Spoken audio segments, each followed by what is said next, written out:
विद्यार्थी मित्र, पाठीमागच्या 4 लेक्चरला आपण 10 नंबरचा टॉपिक इलेक्ट्रोस्टॅटिक्स पाहत होतो.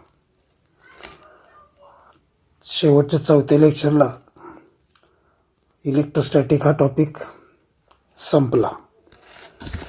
म्हणून आपण आज या 5व्या लेक्चरला 11वा topic electric current through conductors याला सुरुवात करत आहोत. याच्यामध्ये सुरुवातीला करंट, इलेक्ट्रिक करंट याचा मिनिंग पाहणार आहोत. जर एखादा कंडक्टर असेल तर त्या कंडक्टरचा क्रॉस सेक्शन विचारात घ्यायचा. फिगरमध्ये कंडक्टर दाखवलं आहे, त्या कंडक्टरचा क्रॉस सेक्शन विचारात घ्यायचा. या क्रॉस सेक्शनमधून क्यू इतका इलेक्ट्रिक चार्ज टी टाईममध्ये पास होत असेल तर इलेक्ट्रिक करंट आय याची mathematical definition I is equal to Q by T अशी आहे.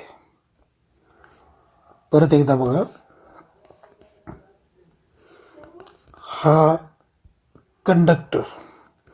कंडक्टरचा हा छोटासा एरिया, क्रॉस सेक्शनल एरिया, आणि या cross सेक्शनमधून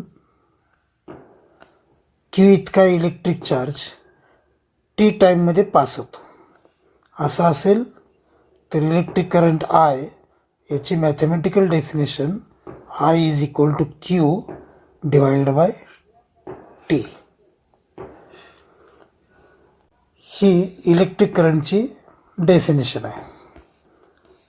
figure shows a conductor. This is any cross section of conductor. Q is the net electric charge passing through that cross section in time t. Then electric current I is mathematically defined as I is equal to Q by T. So this is the meaning of the definition of electric current. So Q is the net charge flowing through any cross section. This is cross section of conductor in time t. Q is the net charge. Q is the net charge flowing through any cross section in time t. Then electric current I is defined as I is equal to Q by T. So this is the definition of electric current. I is equal to Q by T. Now unit for charge Q is Coulomb. Unit for charge Q is Coulomb, and unit for time, we know that unit for time is second. So unit for current I is Coulomb per second, and symbol is C by S. This Coulomb per second has given a special name as ampere, and symbol is capital A. So this is first comment regarding electric current. परत एकदा बघा, unit for charge Q is Coulomb. Unit for time T is second. Therefore, unit for current I is Coulomb per second, and this Coulomb per second has given a special name as ampere, and symbol is A. Hence, unit for current is ampere. So this is first remark. Unit for charge Q is coulomb. Unit for time is second. Hence, unit for current I is coulomb per second, but coulomb per second has given special name as ampere. Hence, the unit for current is ampere. Now, ampere is large unit, and sometimes it is not convenient, and therefore some smaller units for currents are used. So other smaller units, first one is milliampere, and the relation between milliampere and ampere is 1 milliampere is equal to 10 raised to minus 3 ampere, or we can say that 1 ampere is equal to 10 raised to 3 milliampere. So this is first smaller unit for current I. Second smaller unit for current I is microampere. Symbol is mu A. Relation between microampere and ampere is 1 microampere is equal to 10 raised to minus 6 ampere. किंवा उलटं सांगायचं म्हटलं तर 1 ampere is equal to 10 raised to 6 microampere. Third smaller unit for current is nanoampere. Relation between nanoampere and ampere is 1 nanoampere is equal to 10 raised to minus 9 ampere. उलटं सांगायचं म्हटलं तर 1 ampere is equal to 10 raised to 9 nanoampere. So this is about current I. Mathematical definition for current I is equal to Q by T, where Q is the net charge flowing through any cross section in time T. Then current I is mathematically defined as I is equal to Q by T. Secondly, unit for current is coulomb per second, but coulomb per second has given a special name as ampere, and therefore current unit for current is ampere. And smaller units are milliampere, microampere and nanoampere. आपण पुढे जाऊ.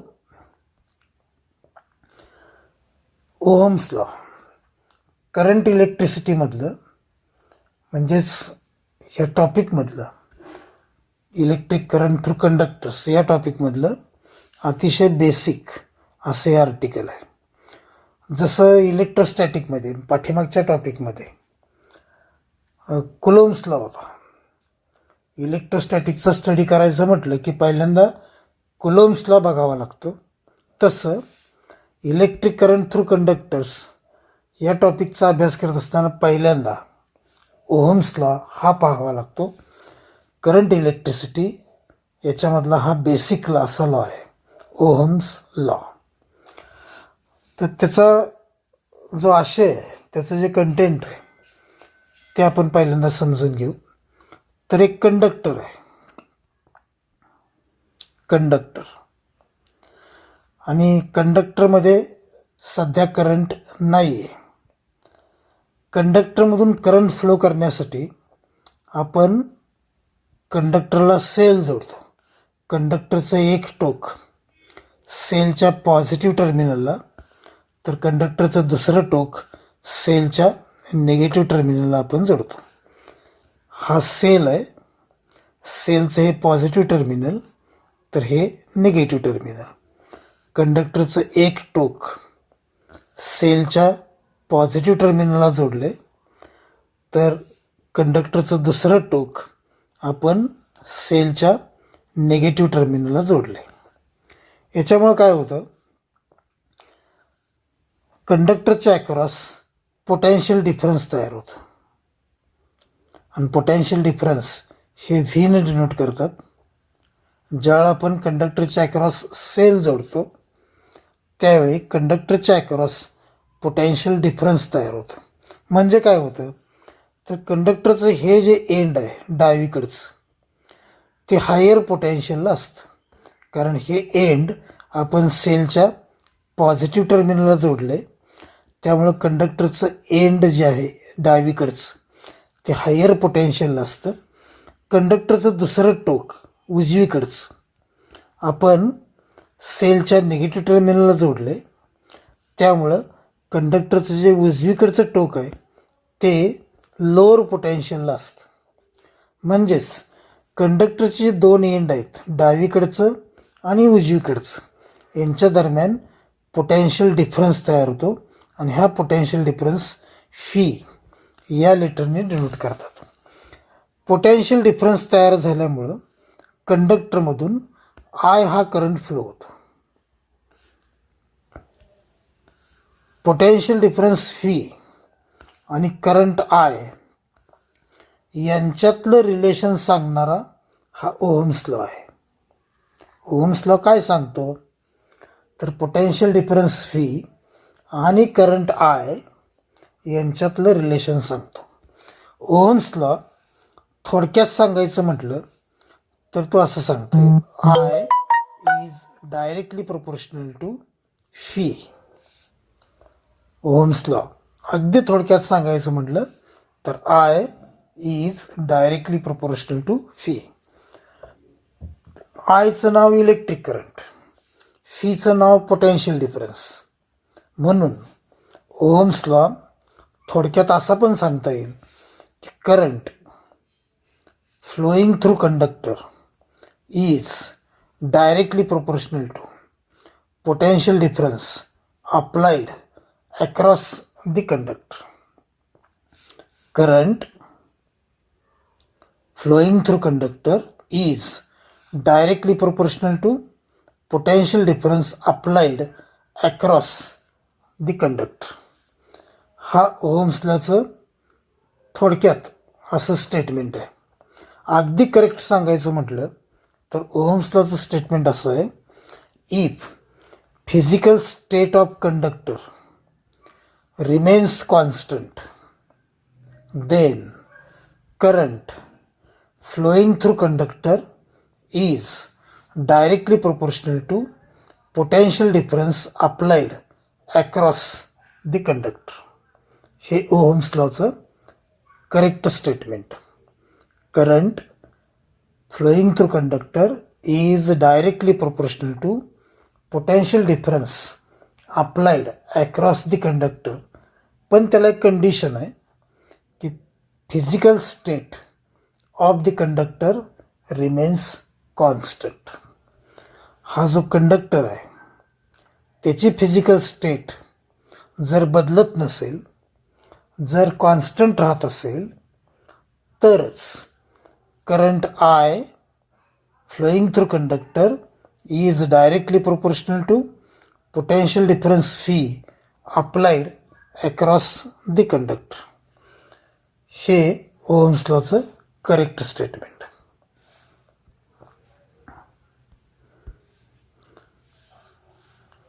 तर आता स्क्रीनवरती एक figure दिसते, यामध्ये हा conductor आहे आणि कंडक्टरच्या अक्रॉस आपण हा सेल जोडला आहे.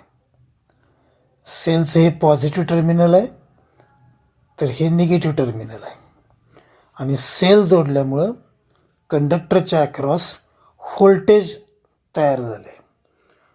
व्होल्टेज म्हणजेच पोटॅन्शियल डिफरन्स. आणि कंडक्टरच्या अक्रॉस व्होल्टेज अप्लाय केल्यामुळं, पोटॅन्शियल डिफरन्स अप्लाय केल्यामुळं कंडक्टरमधून आय हा करंट फ्लो होतो आहे. ओहम्स लॉ, करंट आय आणि पोटेन्शियल डिफरन्स फी यांच्यातलं रिलेशन सांगतो. Current I is directly proportional to phi. आणि म्हणून ओहम्स लॉचं correct statement, if physical state of conductor remains constant then current I flowing through conductor is directly proportional to potential difference applied across the conductor. हे Ohm's लॉचं statement. शेवटचं एकदा ऐका. If physical state of the conductor remains constant then current flowing through conductor is directly proportional to voltage or potential difference V applied across the conductor. हे Ohm's लॉचं statement. Physical state of the conductor कशी पाहिजे? Constant. Then current flowing through conductor is directly proportional to potential difference applied across the conductor. हे Ohm's लॉचं statement. इथं physical state हा एक शब्द आहे. Current is directly proportional to potential difference फी, पण कधी? Physical state of the conductor should remain constant. Physical स्टेटमध्ये कंडक्टरचं मटेरियल, कंडक्टरची डायमेन्शन्स, लेंथ, थिकनेस, कंडक्टरचं टेम्परेचर, अशा अनेक गोष्टींचा समावेश फिजिकल स्टेट या एका शब्दामध्ये येतो. फिजिकल स्टेट कॉन्स्टंट आहे याचा अर्थ कंडक्टरचं जे मटेरियल आहे ते कॉन्स्टंट आहे, कंडक्टरचं लेंथ कॉन्स्टंट आहे, कंडक्टरचा area of cross section constant आहे, कंडक्टरची थिकनेस कॉन्स्टंट आहे, कंडक्टरचं टेम्परेचर कॉन्स्टंट आहे. ह्या सगळ्या गोष्टी कॉन्स्टंट असतील तर physical state of the conductor constant आहे असं म्हणायचं. आणि फिजिकल स्टेट कॉन्स्टंट असेल तर कंडक्टरमधून फ्लो होणारा करंट आय हा पोटेन्शियल डिफरन्स फीला डायरेक्टली प्रोपोर्शनल असतो. तर हे ओहम्स लॉचं स्टेटमेंट. आता याच्यावर काही कमेंट्स आहेत, ते वन बाय वन आपण बघू. So this figure shows a conductor. This is a cell. Due to cell, voltage is applied across the conductor, and due to voltage, current I flows through conductor. Then by Ohm's law,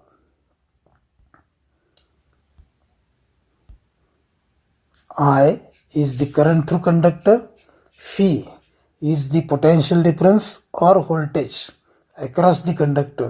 Then by Ohm's law, I is directly proportional to phi. Or आपण असे म्हणू शकतो की V is directly proportional to I. दोन्हींचा अर्थ एकच. I is proportional to V असं म्हटलं तरी चालतं आणि phi is directly proportional to I असं म्हटलं तरी चालतं.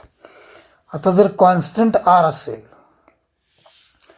तर हे statement phi directly proportional to I, हे स्टेटमेंट इक्वेशनमध्ये असं लिहिता येईल की phi is equal to I R. Phi is directly proportional to I and if R is constant then phi is equal to I R. So this is one of the mathematical statement of Ohm's law. So phi is equal to IR. This is one of the statement of Ohm's law.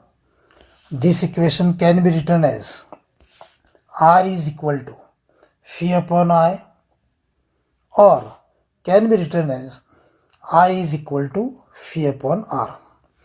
All these three equations are the mathematical statement of Ohm's law. या तिन्ही इक्वेशनपैकी प्रत्येक equation हे Ohm's लॉचं mathematical statement आहे. Phi is equal to I R हा सुद्धा Ohm's law, R is equal to V upon I, हा सुद्धा ओहम्स लॉ, आणि I is equal to V upon R, हा सुद्धा ओहम्स लॉ. आणि इथून पुढं हे तिन्हीपैकी कुठलंही स्टेटमेंट आपण ओहम्स लॉ म्हणून वापरणार आहोत. आत्ताही आणि 12वीतही यापैकी कुठलंही इक्वेशन दिसलं तरी त्याला ओहम्स लॉ असंच म्हणायचं. V is equal to I R, R is equal to V upon I, I is equal to V upon R. पहिलं कमेंट की कॉन्स्टंट आर याला रेजिस्टन्स असं म्हणायचं. कॉन्स्टंट आर याला रेजिस्टन्स ऑफ कंडक्टर असं म्हणायचं. हे पहिलं comment. Constant R is called as resistance of conductor. दुसरं कमेंट असं, रेजिस्टन्स आर याचं SI युनिट ओहम आहे आणि सिम्बॉल मात्र हा आहे. ॲक्च्युली हा सिम्बॉल म्हणजे कॅपिटल ओमेगा आहे. So second comment, SI unit of resistance R is ohm आणि सिम्बॉल इज ओमेगा, परंतु याला ओमेगा असं न म्हणता ओहम असंच म्हणायचं. म्हणजे एखाद्या ठिकाणी म्हटलं असेल की रेजिस्टन्स ऑफ कंडक्टर इज 2 असं, तर हे वाचताना कसं वाचायचं? Resistance of conductor is 2 ohm असंच वाचायचं. याला 2 ओमेगा असं वाचायचं नाही, हे लक्षात घ्या. So constant R is called as resistance and SI unit of resistance is ohm. तर R is equal to V upon I हे ओहम्स लॉचं स्टेटमेंट. जस्ट आपण बघितलं की आरचं युनिट ओहम आहे, व्हीचं युनिट व्होल्ट आहे, तर आयचं युनिट एम्पियर आहे. आरचं युनिट ओहम, व्हीचं युनिट व्होल्ट, आयचं युनिट एम्पियर. म्हणून R is equal to V upon I हे इक्वेशन युनिटच्या बाबतीत युनिट्स वापरून असं लिहिता येईल. 1 ohm is equal to 1 volt divided by 1 ampere. आणि ही रेजिस्टन्स ऑफ 1 ओहम याची मॅथमॅटिकल डेफिनेशन आहे. 1 ohm is equal to 1 volt divided by 1 ampere is the mathematical definition of resistance of 1 ohm. Resistance of 1 ohm याच्या डेफिनेशनचं wording असं सांगता येईल की resistance of conductor is said to be 1 ohm if potential difference of 1 volt applied across the conductor produces current of 1 ampere through it. किंवा मराठीत सांगायचं म्हटलं, कंडक्टरच्या अक्रॉस 1 व्होल्ट एवढं पोटेन्शियल डिफरन्स अप्लाय केला असता कंडक्टरमधून 1 एम्पियर इतका करंट फ्लो होत असेल तर या कंडक्टरचा रेजिस्टन्स 1 ओहम आहे असं म्हणायचं. Resistance of conductor is said to be 1 ohm कधी? If potential difference of 1 volt applied across the conductor produces current of 1 ampere through it. This is the definition of resistance of 1 ohm. Resistance of conductor is said to be 1 ohm if potential difference of 1 volt applied across the conductor produces काय? current of 1 ampere through it. कंडक्टरच्या across 1 volt एवढं potential difference apply केलं असता कंडक्टरमधून 1 ampere इतका current flow होत असेल तर त्या कंडक्टरचा रेजिस्टन्स 1 ओहम आहे असं म्हणायचं. So this is the meaning of resistance of 1 ohm. पुढे जाऊ. या रेजिस्टन्सचा रेसिप्रोकल घेतला तर आपल्याला कंडक्टन्स मिळतो. Reciprocal of resistance is called as conductance of conductor. Mathematically कसं म्हणता येईल की conductance C is equal to 1 by R. 1 by resistance आरचा रेसिप्रोकल 1 बाय आर आणि 1 बाय आरलाच कंडक्टन्स सी असं म्हणायचं. Reciprocal of resistance is called as conductance of conductor. That is conductance C is equal to 1 upon resistance R. आता just आपण मगाशी पाहिलं की रेजिस्टन्सचं युनिट ओहम आहे. जर conductance C is equal to 1 by resistance R असेल आणि रेजिस्टन्स आरचं युनिट जर ओहम असेल तर कंडक्टन्स सीचं युनिट ओहम रेस टू -1 किंवा पर ओहम असं येईल.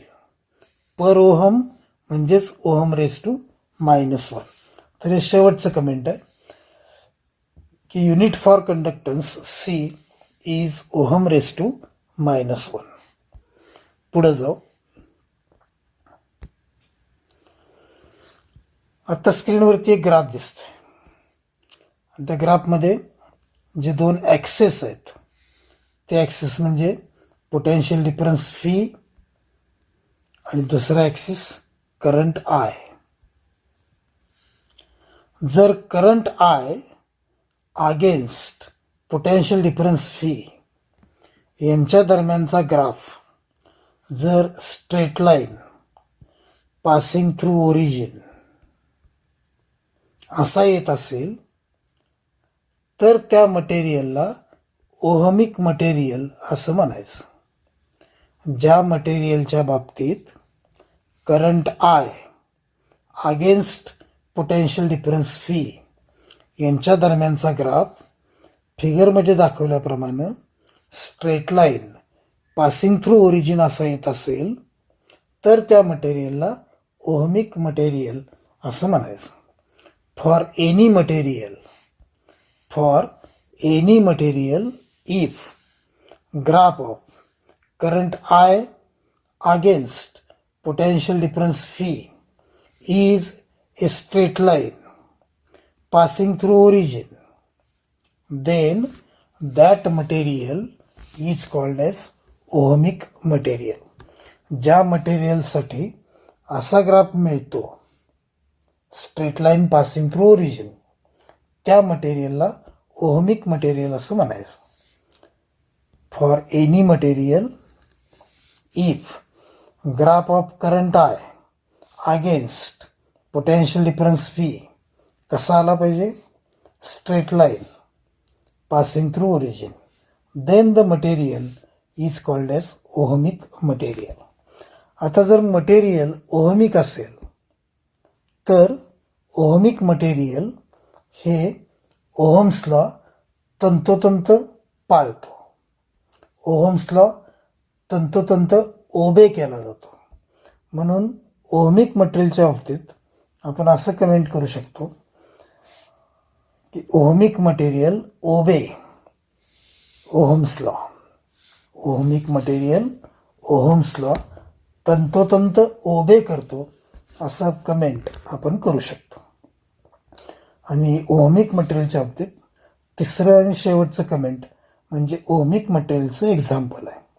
जेवढे मेटल्स आहेत कॉपर, ॲल्युमिनियम, सिल्वर, गोल्ड जेवढे मेटल्स आहेत ते सर्व मेटल्स ही ओहमिक मटेरियल्स आहेत. सर्व मेटलच्या बाबतीत आत्ता जी मी नावं सांगितली, कॉपर, ॲल्युमिनियम, गोल्ड, सिल्वर, ही सर्व मेटल्स ही ओहमिक मटेरियल आहेत. ह्या सर्व मटेरियलच्या बाबतीत current I against potential difference fee यांच्या दरम्यानचा graph straight line passing through origin येतो. ही सर्व मेटल्स ओहम्सला तंतोतंत ओबे करतात.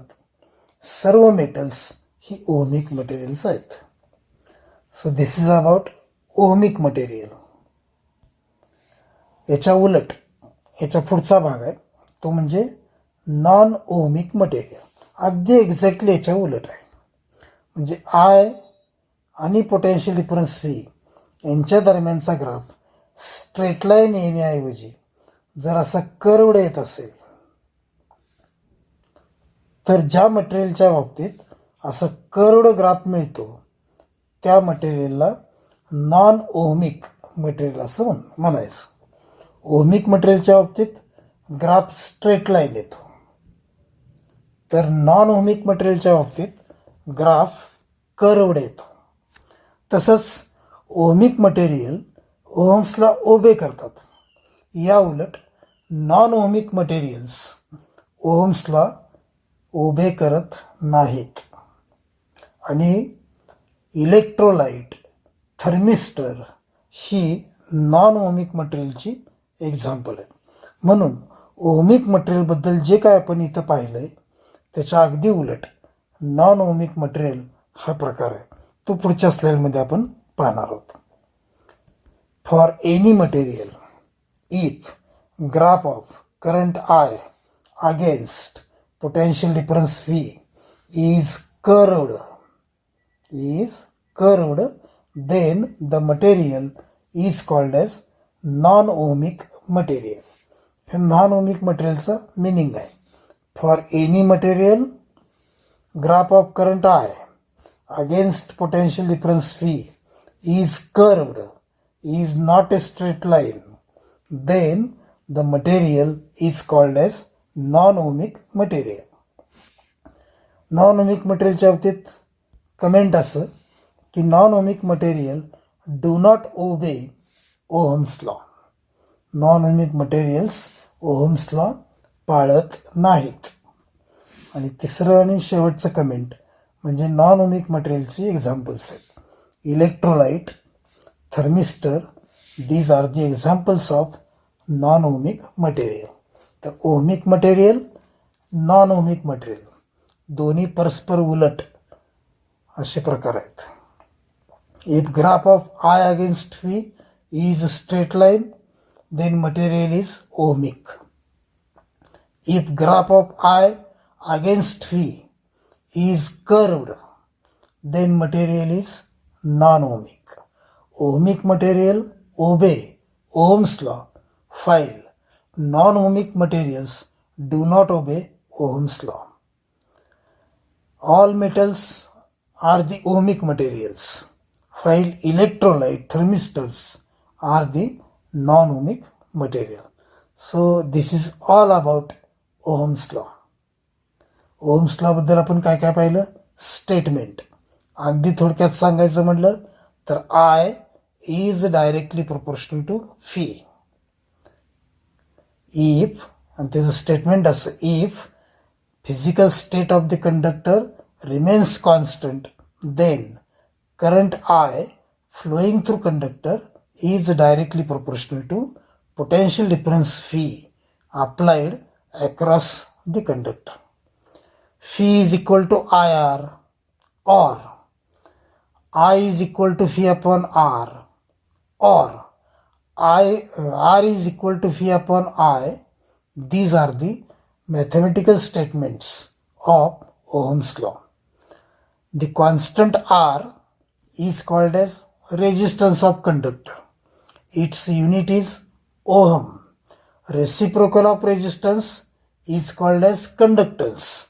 That is C is equal to 1 by R. If graph of I against V is a straight line, then material is ohmic, an ohmic material obey Ohm's law. If graph of I against V is curved, then material is non-ohmic and non-ohmic materials do not obey Ohm's law. तर हे सर्व काही ohms law बद्दल. आता पुढे जाऊ आपण. Carbon resistors 1 minute. Yes.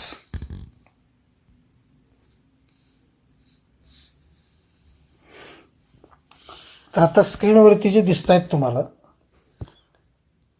त्यांना कार्बन रेजिस्टर्स असं म्हणायचं. जर कुठलंही तुम्ही सर्किट पाहिलं असेल तर त्या सर्किटमध्ये या प्रकारचे कॉम्पोनंट्स तुम्हाला अनेक दिसतील.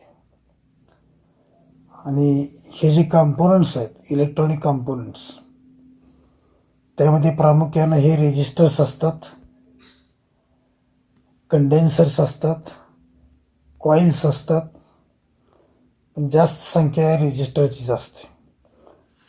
कुठलंही एखादा रेडिओ असेल घरात किंवा अन्य कुठलंही इलेक्ट्रॉनिक डिव्हाइस असेल तर त्याच्या आत बघितलं त्या डिव्हाइसच्या आतमध्ये तर जे सर्किट दिसेल त्या सर्किटमध्ये या प्रकारचे कॉम्पोनंट्स तुम्हाला अनेक दिसतील. आणि हे जे कॉम्पोनंट्स आहेत त्यांना कार्बन रेजिस्टर्स असं म्हणायचं. तर या आर्टिकलमध्ये आपण कार्बन रेजिस्टरबद्दल डिटेल्स पाहणार आहोत. तर कार्बन रेजिस्टरबद्दल एक पॉईंट असा सांगता येईल की कार्बन रेजिस्टर्स साईजनं अतिशय लहान असतात. पहिलं कमेंट असं करता येईल, पहिला पॉईंट असं सांगता येईल की carbon resistors are very small. अतिशय लहान असतात. आपलं तांदळाचं एक शीत घेतलं, तांदूळ त्याचं एक शीत घेतलं किंवा एक तांदूळ घेतला, त्याची जेवढी साईज असते तेवढी साईज या कार्बन रेजिस्टरची असते. इतके ते लहान आहेत. म्हणून पहिलं कमेंट ते की carbon resistors are very small. दुसरं कमेंट असं आहे की कार्बन रेजिस्टर्सची किंमत अतिशय कमी असते, म्हणजेच ते स्वस्त असतात. इंग्रजीत सांगायचं झालं तर ते चीप असतात. दुसरं कमेंट असं, carbon resistors are very cheap, स्वस्त. तिसरं, फिगरमध्ये दिसते त्याप्रमाणे कार्बन रेजिस्टरच्या बॉडीवरती कलर्ड रिंग्ज असतात. आत्ता स्क्रीनवरती जे कार्बन रेजिस्टरचं चित्र दिसतंय त्या चित्रामध्ये जर बघितलं तुम्ही तर त्या बॉडीवरती कलर्ड रिंग्ज आहेत. मग तिसरं कमेंट तेच आहे की coloured rings are marked on carbon resistors. Coloured rings are marked on carbon resistor. Carbon रेजिस्टरच्या बॉडीवरती रंगीत पट्टे असतात, कलर्ड रिंग्ज असतात. आणि हे जे रेजिस्टर दिसत आहेत त्यांची व्हॅल्यू, त्यांची किंमत ही त्या कलरवरून आणि कलर कोडवरून मिळवली जाते. हे जे कार्बन रेजिस्टर्स आहेत त्याची किंमत मिळवताना कार्बन रेजिस्टरवरती असणारे कलर्स आणि कलर कोड वापरून या रेजिस्टरची किंमत ओहममध्ये मिळवता येते. आणि हे चौथं कमेंट आहे की value of carbon resistor. Carbon रेजिस्टरची किंमत ओहममध्ये मिळवताना आपण कलर कोड वापरतो. आता कलर कोड काय आहे ते आपण जस्ट पाहणारच आहोत, पण तुर्तास एवढं लक्षात ठेवा की कलर कोडचा वापर करून या कार्बन रेजिस्टरची किंमत ओहममध्ये मिळवता येते. तर कार्बन रेजिस्टरबद्दल हे किरकोळ असे 4 पॉईंट्स आहेत. ते साईजनं लहान आहेत, त्यांची किंमत अतिशय कमी आहे, स्वस्त आहेत, त्यांच्या बॉडीवरती कलर्ड रिंग्ज असतात आणि त्या कलर्ड रिंगचा वापर करून तसंच कलर कोडचा वापर करून या रेजिस्टरची किंमत ओहममध्ये मिळवता येते. So carbon resistors are very small, they are very cheap. Colored rings are marked on the body of carbon registers, and value of carbon registers is determined by using color code. पुढे जाऊ आपण. So this is colour code. Colour code हा एक chart आहे. आता स्क्रीनवरती जो chart दिसतोय तो चार्ट म्हणजेच कलर कोड आहे. तर त्यामध्ये तुम्हाला 5 कॉलम दिसत आहेत. पहिल्या कॉलममध्ये कलर्स आहेत, दुसऱ्या कॉलममध्ये आणि तिसऱ्या कॉलममध्ये त्या कलरशी संबंधित डिजिट आहेत. चौथ्या कॉलममध्ये त्या कलरशी संबंधित मल्टिप्लायर आहेत. तर शेवटच्या कॉलममध्ये त्या कलरशी संबंधित टॉलरन्स आहेत. कलर्स कोणते आहेत तर एकूण कलर्स 13 आहेत आणि ते कलर्स आता स्क्रीनवरती दिसत आहेत. ते एकूण 13 आहेत. Black, brown, red, orange, yellow, green, blue, violet, grey, white, gold, silver आणि कुठलाच कलर नसणं, नो कलर, हा सुद्धा एक कलर आहे म्हटलं तरी चालेल. एकूण संख्या 13 आहे. कलरच्या कॉलममध्ये कलर्स किती आहेत 13. पहिला ब्लॅक तर शेवटचा नो कलर.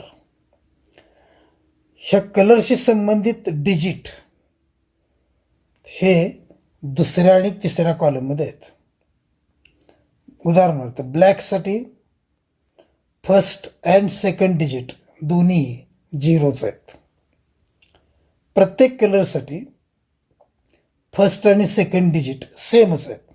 ब्लॅकसाठी 0, ब्राऊनसाठी 1, रेडसाठी 2, ऑरेंजसाठी 3, येलोसाठी 4, ग्रीनसाठी 5, ब्ल्यूसाठी 6, व्हायलेटसाठी 7, ग्रेसाठी 8, व्हाईटसाठी 9. तर शेवटचे जे 3 कलर आहेत गोल्ड, सिल्वर आणि नो कलर यांना डिजिट नाहीत. आता प्रत्येक कलरशी संबंधित मल्टिप्लायर आहेत. ब्लॅक कलरशी संबंधित मल्टिप्लायर आहे 10⁻0.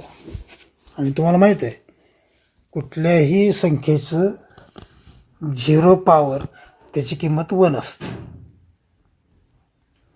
तर ब्लॅकसाठी मल्टिप्लायर 10⁻0 आहे म्हणजेच तो 1 आहे. ब्राऊनसाठी मल्टिप्लायर 10⁻1 आहे. रेडसाठी मल्टिप्लायर 10⁻3 आहे 2 आहे. ऑरेंजसाठी मल्टिप्लायर 10⁻3 आहे. येलोसाठी 10⁻4. असं करत करत व्हाईटसाठी मल्टिप्लायर आहे 10⁻9. गोल्डसाठी मल्टिप्लायर आहे 10⁻−1. तर सिल्वरसाठी मल्टिप्लायर आहे 10⁻². तर प्रत्येक कलरशी संबंधित जे डिजिट आहेत तीच 10ची पॉवर घ्यायची. ब्लॅकसाठी डिजिट 0 म्हणून ब्लॅकसाठी मल्टिप्लायर 10⁻0. ब्राऊनसाठी डिजिट 1 आहे म्हणून ब्राऊनसाठी मल्टिप्लायर 10⁻1 आहे. ज्या कलरसाठी जे डिजिट आहे तेच डिजिट मल्टिप्लायरमध्ये पण आहे. रेडसाठी डिजिट 2 आहे म्हणून मल्टिप्लायर 10⁻2 आहे. तर या पद्धतीनं ब्लॅकपासून व्हाईटपर्यंत मल्टिप्लायर हे 10⁻0, 10⁻1, 10⁻2 असं करत करत व्हाईटसाठी 10⁻9 आहे. परंतु गोल्डसाठी 10⁻−1 आहे. तर सिल्वरसाठी 10⁻−2 आहे मल्टिप्लायर. आता टॉलरन्स 13 पैकी 5 कलरलाच टॉलरन्स आहे. इतर कुठल्याही कलरला टॉलरन्स नाही. ज्या 5 कलरला टॉलरन्स आहे ते 5 कलर म्हणजे ब्राऊन, रेड, गोल्ड, सिल्वर आणि नो कलर. ब्राऊनसाठी ±1% एवढा टॉलरन्स आहे. रेडसाठी ±2% एवढा टॉलरन्स आहे. गोल्डसाठी ±5%, सिल्वरसाठी ±10%, तर नो कलरसाठी ±20%. तरी 5 कलर सोडले तर इतरांना टॉलरन्स नाही. तर हा जो चार्ट आहे त्या चार्टलाच कलर कोड असं म्हणायचं. आणि हा कलर कोड लक्षात ठेवायसाठी सोपी युक्ती आहे. एक वाक्य आहे, ते वाक्य असं आहे, बी रॉय. लक्षात राहण्यासारखं वाक्य आहे, B Roy is a good boy.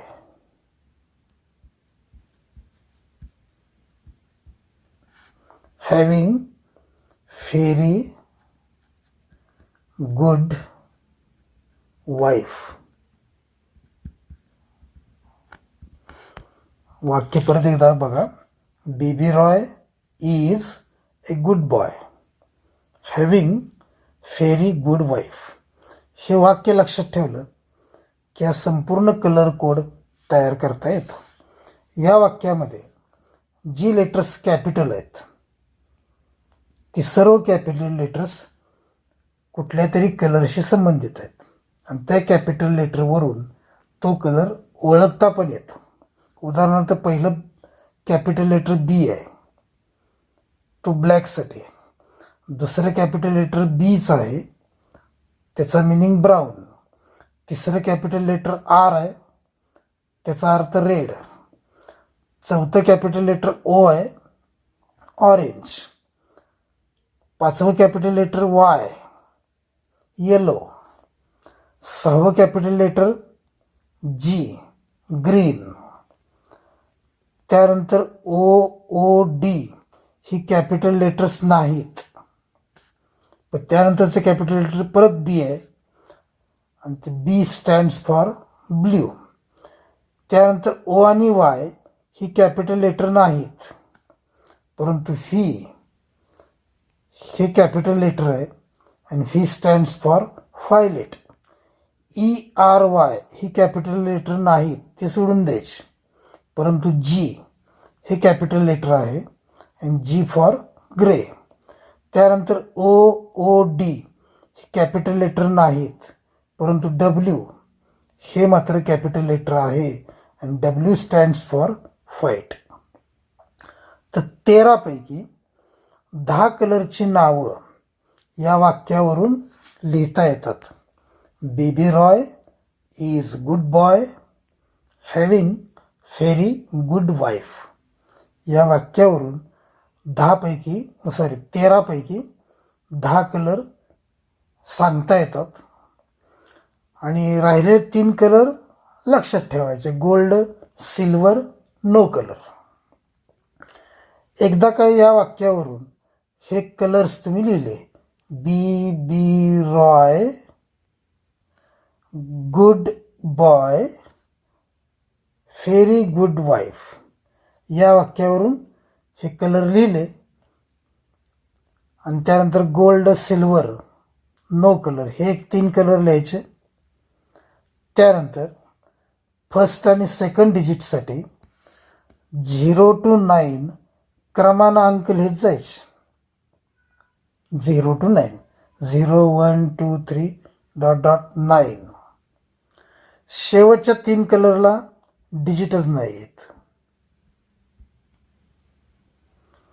पहिल्यांदा कलर लिहिले, या वाक्यावरून कलर लिहिले की फर्स्ट डिजिट सेकंड डिजिटसाठी 0 to 9 क्रमानं लिहित जायचं. शेवटच्या 3 कलरला डिजिटच नाही आहे. त्यानंतर मल्टीप्लायर्ससाठी 10:0, 10:1, 10:2, 10:3 क्रमानं वाढवत जायचं. व्हाईटसाठी 10:9 लिहायचं आणि व्हाईट नंतर 10:-1, -2 लिहायचं सिल्वरसाठी, 10⁻⁻1 गोल्डसाठी, तर 10⁻⁻2 सिल्वरसाठी. आणि शेवटचा जो कॉलम आहे टॉलरन्स, यात ब्लॅकला टॉलरन्स नाही, परंतु ब्राऊनला ±1%, रेडला ±2%. त्यानंतर टॉलरन्स थेट गोल्डला आहे. गोल्डसाठी टॉलरन्स ±5%, सिल्वरसाठी ±10%, तर नो कलरसाठी ±20%. तर या एका वाक्यावरून BB Roy good boy having very good wife ह्या एका वाक्यावरून संपूर्ण कलर कोड न पाहता लिहिता येतो. पाठांतर करायची गरज नाही, फक्त एक वाक्य लक्षात ठेवायचं, B B Roy good boy having very good wife. 1 minute. Yes, पुढे जाऊ आपण. आता याच्या अगोदर आपण असं कमेंट केलं होतं की जो कार्बन रेजिस्टर आहे त्या कार्बन रेजिस्टरच्या बॉडीवरती कलर्ड रिंग्ज असतात आणि कार्बन रेजिस्टरची किंमत ओहममध्ये मिळवण्यासाठी या कलर कोडचा वापर करतात असं कमेंट आपण अगोदर केलं आहे. आता या कलर कोडचा वापर करून रेजिस्टरची किंमत ओहममध्ये कशी मिळवायची ते आपण पुढच्या स्लाईडमध्ये पाहणार आहोत. तर पुढच्या स्लाईडमध्ये डाव्या बाजूला कलर कोड आत्ता जस्ट पाहिलेला इथं स्क्रीनवरती आहे आणि उजव्या बाजूला पहिल्यांदा एक एक्झाम्पल घेऊ, आपण क्वेश्चन घेऊ. आणि तो क्वेश्चन असा आहे, colour code of resistor is yellow, violet, orange and golden, then find the value of resistor. ह्या क्वेश्चनचा अर्थ असा आहे, एका कार्बन रेजिस्टरवरती जे 4 कलर्ड रिंग्ज आहेत त्यांचे कलर्स हे येलो, व्हायलेट, ऑरेंज, गोल्ड असे आहेत. जर colours yellow, violet, orange, gold असतील तर त्या रेजिस्टरची किंमत ओहममध्ये काढा असा या प्रश्नाचा अर्थ आहे. या प्रश्नाचं उत्तर मिळवताना पहिल्यांदा जे 4 कलर्स दिलेत त्यांची मांडणी अशा पद्धतीने करायची. क्वेश्चनमध्ये दिलेले जे कलर्स आहेत yellow, violet, orange, gold, 4 colours क्रमानं लिहायचे. पहिला जो कलर आहे येलो त्यासाठी डिजिट लिहायचं. आता जवळच कलर कोड आहे आणि येलोसाठी कलर आहे डिजिट आहे 4, मग येलोसाठी 4 लिहायचं. व्हायलेटसाठी सुद्धा डिजिटच वापरायचं. दुसऱ्या रिंगचा जो कलर आहे व्हायलेट त्यासाठी सुद्धा डिजिटच वापरायचं आणि व्हायलेटसाठी डिजिट आहे 7. ऑरेंजसाठी मात्र डिजिट वापरायचं नाही, तर ऑरेंजसाठी मल्टिप्लायर वापरायचं. मग ऑरेंजसाठी मल्टिप्लायर आहे 10⁻³ आणि गोल्डसाठी टॉलरन्स वापरायचं. गोल्डसाठी टॉलरन्स आहे ±5%. तर पहिल्यांदा क्वेश्चनमध्ये जे कलर्स दिलेत ते कलर्स या पद्धतीने लिहायचे, येलो, व्हायलेट, ऑरेंज, गोल्ड. पहिल्या कलरसाठी डिजिट वापरायचं, दुसऱ्या कलरसाठी डिजिटच वापरायचं, तिसऱ्या कलरसाठी डिजिट न वापरता मल्टिप्लायर वापरायचा आणि चौथ्या कलरसाठी टॉलरन्स वापरायचा. पहिल्या दोन्ही कलरसाठी डिजिट वापरल्यानंतर आपल्याला 4 आणि 7 मिळेल. तिसऱ्या कलरसाठी मल्टिप्लायर वापरताना 10⁻³ मिळेल आणि चौथ्या कलरसाठी टॉलरन्स वापरताना ±5% हे मिळेल. आता 4, 7, 10⁻³ आणि ±5% याच्यावरून रेजिस्टन्स आरची किंमत अशी लिहायची. R is equal to 47 into 10⁻³ sorry 10⁻+3 ±5%. ही रेजिस्टरची ओहममधली किंमत असेल. रेजिस्टरची ओहममधली किंमत R is equal to 47 into 10⁻³ ±5% ohm एवढी असेल.